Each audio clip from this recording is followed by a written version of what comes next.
आज चाहिँ हामी नन स्टिकी प्यान बनाउने छौँ। मैले भर्खरै स्टिलको फ्राई प्यान लिएको थिएँ र यसैलाई नै नन स्टिकी प्यान बनाउने योजना रहेको छ र सजिलोसँग बन्ने छ, जसको लागि मैले ग्यासमा यो फ्राई प्यानलाई बसालेर त्यसमा अलिकति तेललाई राखिदिएको छु। यो तेल चाहिँ सबैतिर लाग्ने गरी यसरी फिजाउनु पर्छ। नन स्टिकी प्यान बनाउँदाखेरिमा कतिचोटि उमालेको खानेकुराहरू बनाउँदामा यो नन स्टिकी जान पनि सक्छ र पछि फेरि यस्तै तरिकाले नै बनाउन सकिन्छ। अब यो तेललाई मजाले तात्तिनलाई छोडिदिऊ। तेलको यसरी धुवा आउने गरी यसलाई तताउनु पर्छ मजाले र लगभग 5 मिनेटपछि यतिको तयार भएको छ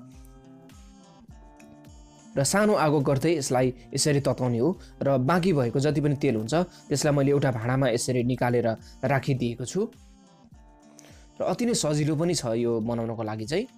स्पेशली अम्लेटहरू बनाउनलाई अति नै राम्रो पनि हुन्छ र सबै मैले तेलहरू निकालिसकेपछि यो भाँडा यतिको भएको छ र हल्का सेलाउन थालेपछि मैले टिस्युको सहायताले सबै तेललाई पुछिदिएको छु र यस्तो गरेर नन स्टिकी प्यान तयार पनि भयो।